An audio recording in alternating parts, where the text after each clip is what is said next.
People have egos. Even your boss has an ego. You think he or she doesn't because they're powerful. They're even more insecure than other people. You need to be aware of these things so that you don't inadvertently make them feel insecure and suffer the consequences. So that's sort of my idea of power that I was trying to describe there. If you can't control yourself, then you're in a lot of trouble in this world, right? Because when you just naturally are yourself doing things, you're going to offend people. You learn early on we're social animals. I have to tailor my behavior, If you go on babbling about how you feel and think, etc., and you just say what's the first thing on your mind, you're going to end up having a very, very short career. You're going to be saying things that are going to offend people. You're going to be making a fool of yourself. You're going to be saying things that you end up regretting, right? So you have no self-control.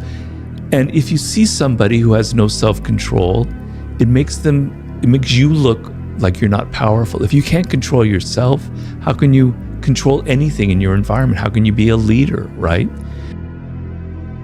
So you have to learn certain things about your nature, about who you are, and not just be anybody. You have to kind of tailor your appearances as well. Because for good or for bad, I'm a believer in looking at the human animal without shame and embarrassment, just as we are, right? And appearances matter. It's the animal part of our nature. We judge people by how they appear, how they dress, their tone of voice, their body language, etc., etc. It would be, in an ideal world, we wouldn't judge people by appearances. We would just judge them by what's inside of them. Yes, I agree with that. But that we're not ideal. We're not descended from angels. We're descended from primates. So you have to understand that appearances matter. And this is part of the game. And so you have to control your appearances a little bit. You have to tailor it. You have to be a bit of actor in this world, on and on and on. These are things that people don't like to admit about ourselves. We like to think that we're much more idealistic, that these things really don't matter in the end. And I wish it were that way, but it's not. And so I'm a bit more of a realist when it comes to things like that. But yeah. I talk about it in the 48 Laws of Power, where you have to play this game in life. To me, it's a form of wisdom, which is, it's a wisdom that used to exist like in the 18th century. I read a book that had a big impact on me many years ago called The Fall of Public Man by Richard Sennett, in which he described like cafe life in London in the 18th century or France. And he was saying back then, when you entered the public arena or your cafe, you knew you were an actor. You left the house, you put on a mask, and you had fun. You knew it was like fun. It was play. When you're a child, you like playing games. You like putting on costumes. You like playing your parents or some character you saw on TV. It's part of human nature. We like to play these games. We're role players. We're actors. And he was saying in the 18th century, that was just a given in life, that when you entered the public realm, you knew you were an actor. And then when you went home to your wife, your family, or your husband or wherever, you dropped the mask, you breathed a deep sigh of relief, go, now I can be who I am, right? And it wasn't a problem. It didn't create neuroses. It didn't create this like, what's wrong with me? I don't know who I am anymore. So people now, the problem now is we don't have distance from that social realm. And so we think that if we're acting, that's who we are. But it's not. It's just that's part of being a social animal, is playing a role. I did a book with 50 Cent, and he kind of exemplifies a lot of that. He plays a role in life. When I met him, I thought, I was kind of intimidated. I was a little bit afraid. The thug. This is a guy, when I met him, he was, just a few years away from being shot and all this stuff. And I met him, and he was the nicest person in the world. He was almost kind of sweet. He'd hate it if I said that word, but he was sweet, right? He was very down to earth. He was very calm, etc. He's playing a role when he goes out and he plays that person. And he knows it. He knows it's like, he doesn't take it seriously. You know, he had this big beef with Kanye West back when I was doing the book with him. And then I met the two of them in Vegas when they were there for the awards. And they were like the best of friends. They were joking. It was just a game they were playing, right? So what I tell people is, we all are actors. Humans are born actors. We learn at a very early age to play that kind of game. It's kind of fun sometimes to do that, you know? Enjoy that part of life, but don't get it confused with who you are in your essence. That's sort of the dance you're playing between those two things. I understand what you're saying, and a lot of it has to do, as you said, related to mastery, where people end up in a career that doesn't suit them. And I think I understand what you're getting at. When I look at like presenters or people in the news and they have to smile and be so cheerful, like, man, what a drag. I'd hate to be like that, you know? That is so false. Don't you want to take a shower after you being so cheerful and chatty and all that shit? You know, yeah, I understand that. But if that's the profession you chose and you love it, then maybe you don't feel that way. I couldn't do it personally. But, you know, I think it's okay to think of yourself as an actor. I don't think there's anything wrong about that. And what I'm trying to say in that, I'm talking about in the work world, when you're out in the social realm. And one of the worst things that people do is you have a job, and I've been guilty of it myself even after I wrote the damn book. You're out in the work world and you need to hire somebody. You need to find a colleague. You need to find a partner or an employee. Your mind naturally gravitates towards a friend, right? Because they know you, you trust them, you have a relationship, you know, and you feel comfortable with them. And it's a terrible mistake. So many of the worst things that have happened in history are because of that very problem. Because friends, there's all these emotions involved between people, right? And those emotions confuse the issue. So what I'm talking about in that law is when you need to get results, you need to think, when you have a job or something, you have to think in practical terms, not in terms of emotions, not in terms of friendship, etc., etc. The highest mental power that we humans have, the source really of our intelligence, is what they call theory of mind, that we are able to place ourselves in the bodies and the minds of other people. What's made us the supreme social animal, right? But it's the source of all of our intelligence, right? It's the source of our science. A great scientist like an Einstein is thinking inside the very subjects he's trying to get into, right? That's the source of our power.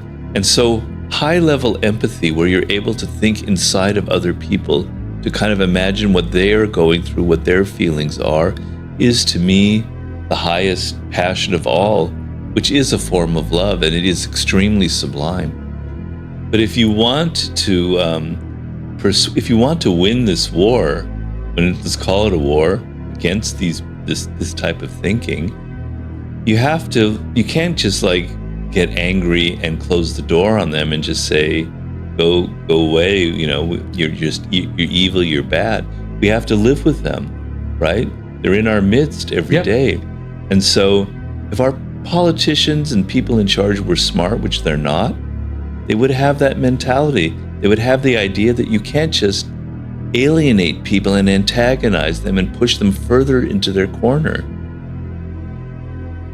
So even to get Congress or the president to mandate vaccinations like they've done in other countries, you're going to get immense pushback, right? Right. So how are you going to deal with that? So we so intellectualize and verbalize things, but life is a feeling inside your body. It's an energy, it's a force. How could you ever put the words that would describe what it's like? It's ineffable, but you know it when it's like leaving you, what that feeling is like. So there was another woman who she wrote a great book about her stroke called Stroke of Insight, Jill Bolte. She became a neuroscientist. She had a much worse stroke, and she literally felt all of the life draining out of her body, inch by inch by inch, as death was passing through her.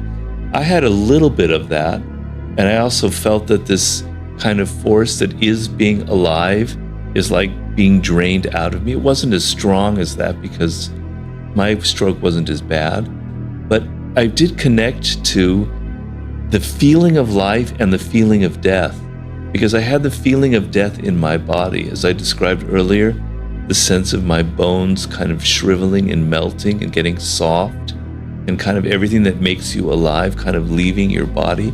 So it makes you aware that there's a physicality to being alive, to being conscious, and to that you carry your death within you.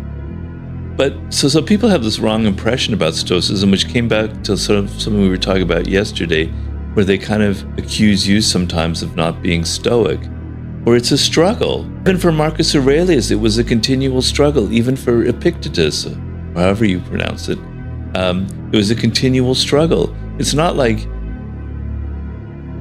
you're suddenly a Stoic, you got a diploma, and now you're continually struggling with your human nature. So it's the resistance that kind of makes you stronger. And the more, so sometimes like the times that you're born in, like sometimes I wish, damn it, why couldn't I have been born in like the 19th century or in ancient Athens? There's some things about the 2020, the 2021 that I just don't like, I would have been so much happier, but then I have so much to resist against. Yeah. That it almost is almost like a form of pleasure, that I have to like struggle even harder to focus on reading. And reading a book now, reading Nietzsche or reading Marcus Aurelius, is triple the pleasure when you live in a world that's so antithetical to it, right? Conflict is kind of inherent in the human condition. So your path through life is never going to be easy. There's always going to be resistance. There's always going to be people who oppose you. When I wrote the war book, the other metaphor was the samurai warrior. That was a major theme in it. And Musashi talks about the stance of the warrior. And it's the stance that matters.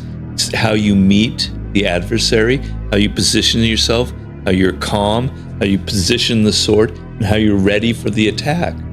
The attack might not come, or the opponent might just give up and walk away, or there may be somebody who come from behind, but you're ready, you're prepared, you're in the proper stance. So I always think of it kind of in those terms. Are you prepared? So I don't want people to be paranoid. I don't want them to go around thinking everybody's evil and they're about to attack me. I want you to be in life to have this kind of composure, this stance like a warrior. You're prepared for the worst. You're not expecting the worst, but you're prepared for it if it happens. And if some kind of crap comes your way, you know how to fight, you know how to defend yourself, and you know how to get out of bad situations. And I say that because I myself, before I wrote the book, I violated a lot of times. The stance that I was in was all wobbly. I was too emotional. I wasn't strong. I wasn't like in a firm position, etc. But Musashi would counter it in that the great samurai warrior becomes one with his weapon. It is simply an extension of his arm. And he had a famous sword fight. He had many very classic famous sword fights where he didn't have a sword, right? And he defeated his opponent. So it didn't matter that it was necessarily this hard piece of steel. It was how he used it. And he thought of it as an extension of his arm. So, it was literally not like a prosthesis. When I'm meditating, I become extremely aware that thinking is almost a form of a disease. I get that idea constantly as I'm meditating. Like thoughts are coming up, and they're negative thoughts. 90% of the thoughts that come up uncontrollably are about anxiety. They're about people who've done things to you that you don't like. It's about problems with people, etc. So many of the thoughts are negative, and you're anticipating, as you say, negative things happening to you. And it's almost like thinking is the problem itself because it divorces you from the moment. Right. So I often have the idea as I'm meditating, there's a world out there that has nothing to do with me, that's completely indifferent to Robert Greene. The birds could care less about my fate. The trees don't know anything about my existence. The sky doesn't care at all about me, right? Okay, that's the reality, that's the world.